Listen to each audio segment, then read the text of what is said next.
sang Dios sa imong nga kabuhi. Nga ikaw makakilala sa iya. Nga ikaw makasalig sa Dios. Nga nagbayad sang imong mga sala. Sa Dios nga naghigugma sa imo. Sa Dios nga nagpanaog sa kalibutan, magpalansang sa cross para bayran ang aton tanan nga sala. Amo na blan abyan ang gusto sang Dios sa aton nga kabuhi. Siling sang Bible, for this is good and acceptable in the sight of God, who will have all men to be saved and to come unto the knowledge of the truth. Abyan, kung magsalig ikaw sa Dios, sa imo nga tagipusoon, nga saligan mo nga si Jesus Christ, among imo nga manluluwas, nga siya among napatay, ginlubong kag nabanhaw sa pagbayad sa imo mga sala, amo na ang pinaka the best nga decision nga mahimo mo sa imo nga kabuhi. Ang basang Bible,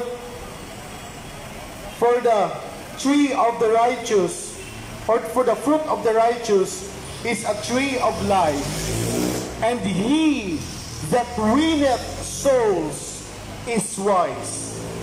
Buot silingon abiyan, nga kung magsalig ikaw sa Dios, sa imo nga tagipusoon, that is the wisest decision nga mahimo nimo sa imo nga kabuhi. Abiyan mo nang pinaka maayo nga desisyon nga himuon mo sa imo nga kabuhi.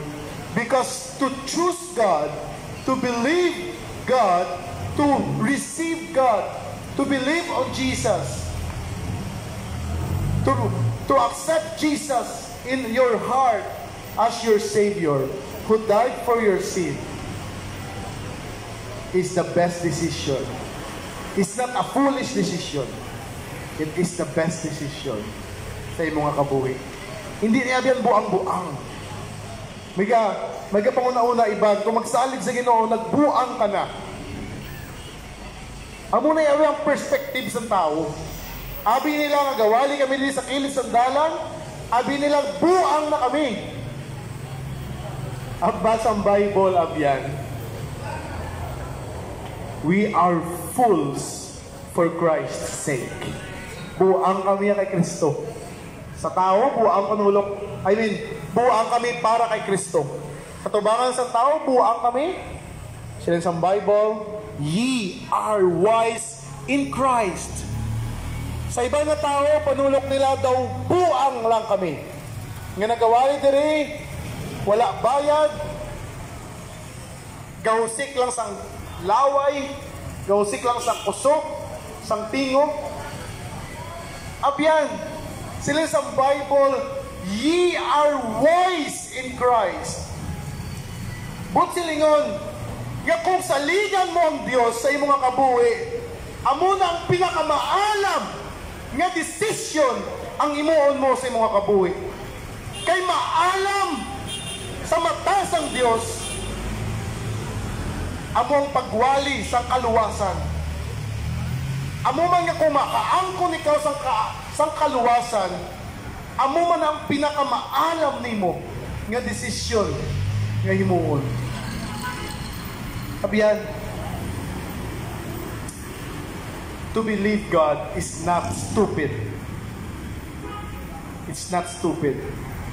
But to forsake God is a stupid thing to do.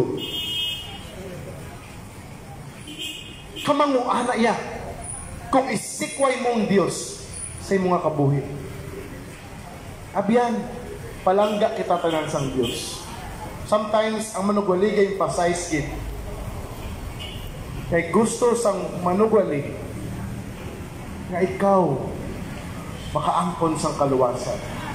Palangga ikaw sang Dios, so are we. Palangga makamunamon. That's why abyan ari kami diri subong. Nagatindog. Nagawali sang pulong sang Dios. Kay gusto namon makabati kamo sang pulong sang Dios. Kay makaangkon sang kaluwasan. Wala man din may nagsugo sa among nga tao Ang tao wala gid. Or wala gid sang tao nga may nagsugo sa amon diri. Ang nagsugo sa amon Dios. Ginatuman lang namo ng Dios sa amon nga kabuhi nga magsugid sang kaluwasan. Gani abyan, hindi paguyang nimo kang kabuhi. Life is too short to be wasted. Ang kabuhi lipot lang nga imo uyangan. Hindi paguyangi ang imo nga kabuhi. Kung imo ginaobra diri lang sa kalibutan, wala na pulos abyan. Masunog na. Kinin sang Bible. Pero kung imo nga binuhatan para sa Dios, amuna ang buhat nga may padya sa langit kung naluwas ikaw. Pero kung wala ikaw naluwas, biskan ano pa nga buhat nimo nga maayo, mapaimpyerno ka mangyapon. You will go to hell for all eternity. Maayo man nga buhat nimo o kung malain man, mapaimpyerno ikaw kung wala ikaw relasyon sa Ginoo. Wala ka sa himuon nga maayo nga makadalasin mo sa langit. Kag wala ka man sa himuon nga malain nga makadalasin mo sa langit kag sa impyerno. But silingon ang binuhatan. Ang binuhatan hindi makaluwas sa imo. Pag hindi man makapaimpyerno sa imo, kundi ang imo nga relasyon sa Ginoo. Kay bisan ano ka kamalaot, apyan, bisan ano ka kamalaot, pwede ka luwason sa Dios. Pwede ka patawaron sa Dios, apyan. That is the good news nga ginadulong sang Dios sa aton. Bisan ano makadukot sang aton nga sala, kung magpalapit ka lang sa Dios, patunon ikaw sang Dios. Tagtagaan ikaw sang Dios sang kabuhi nga wala si katapusan. Amo kita na, abiyan ko mag-itsindihan mo lang ang gugma sang Dios. I am sure, abiyan, nga mahibi ikaw. Nga daw, ano kita ka kagamay sa tubangan sang Dios. Daw, ano kita ka malaot sa tubangan sang Dios.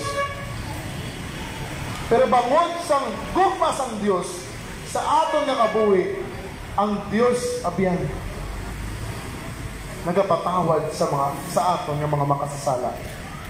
Ang Dios nagapatawad sa aton nga mga makasasala. Bisan ano man kadukot sang aton nga sala, bisan ano man kadamo sang aton nga sala, ang Dios abiyan kasara magpatawad sa aton mga sala.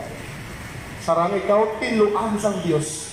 Kung matsyag mo sa imong kagalingon, higko ka na gid. Sarang ikaw papution sang Dios, abyan. Sarang ikaw hugasan kag tinuan sang Dios ang imo tanan nga sala. Sila isang Bible, come now, let us reason together. Though your sins be as scarlet, they shall be white as snow. Ang imo nga sala patawaron sang Dios. Kag mangin kaangay ina sang snow nga puti. Kag ang nagapatawad sang sala wala na sang iban kundi ang dugo ni Jesus. Ang dugo mismo sang Dios. Hindi dugo sang tao, hindi dugo sang sapat, kundi dugo sang Dios ang makapatawad sa imong mga sala. Sila isang Bible, for ye are bought with a price. Ginbakal kita sang dugo sang Dios. Ginbakal kita biyan sang dugo sang Dios. We have been purchased by His own blood. For ye are not redeemed with corruptible things as silver and gold, but by the precious blood of Jesus Christ. Among kita na biyan ka-special katubangan sa Ginoo. Grabe, no? Grabe ang Diyos. Amazing gid yan. Ang pagpalangga sang Diyos sa aton nga kabuhi. Amazing ang Diyos sa aton nga kabuhi. Ang tao hindi na mahimo sa tao. Ang gugma niya nabaw katama. Isa nagay-gugma mata sa tao. Abya hindi mo matupungan ang gugma sang Diyos sa imo nga kabuhi. Hindi matupungan. Ang Diyos siya nagkari sa kalibutan. Ginbata siya ang tanan nga kasakit. Ginduplaan, kaya ginaduplaan. Ginsipa ang Diyos. Ginbuno. Ginlansang sa krus. Ginpakahuyan. Ginhubaran. Hublas ang Diyos. Grabe ang pakahuya sa Diyos. And yet, Diyos siya. Nagtuga sa sang langit, nagtuga sa sang kalibutan, gintugaya ang tanan nga tao. Tanan nga makita mo, kaya gina-enjoy sa tao, subong, gina-claim sa tao nga iya, kag ginapabugal. Abyan hindi na imo. Iya na sa Diyos. Kaya bisan pang imo nga kabuhi, na ginapabugal mo sa Diyos, hindi na imo. Iya na sang Diyos. Ginpahulam na sang Diyos sa imo. Lakad na kwaon na sang Diyos sa imo.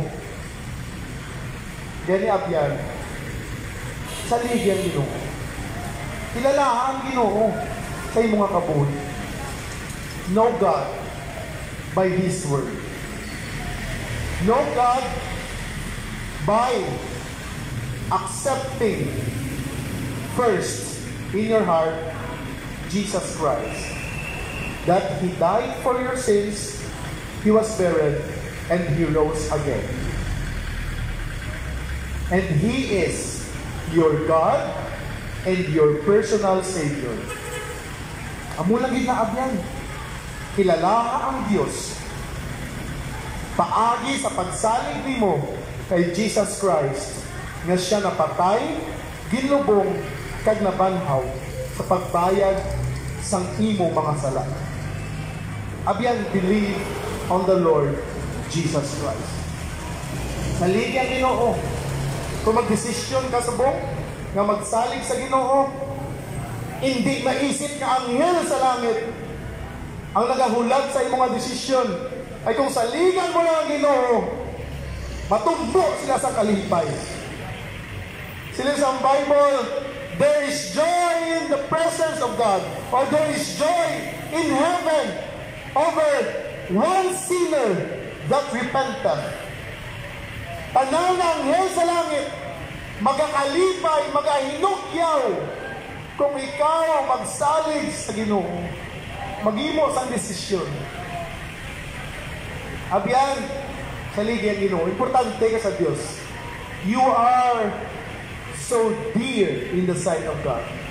You are so important in the sight of God.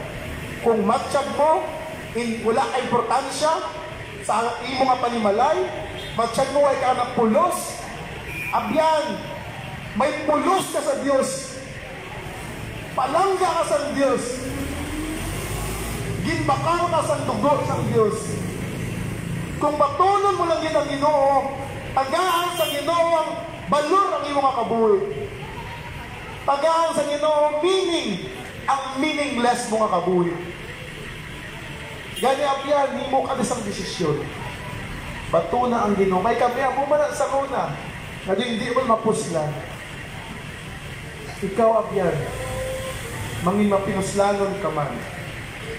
Kung elect mo ang Ginoo na magpag-up sa imo nga kabuhi, paagi sa imo nga desisyon, magsalig sa Ginoo, saligan mo si Jesus na siya napatay, ginlubong, kag nabanhaw sa pagbayad sa imo tanan nga sala.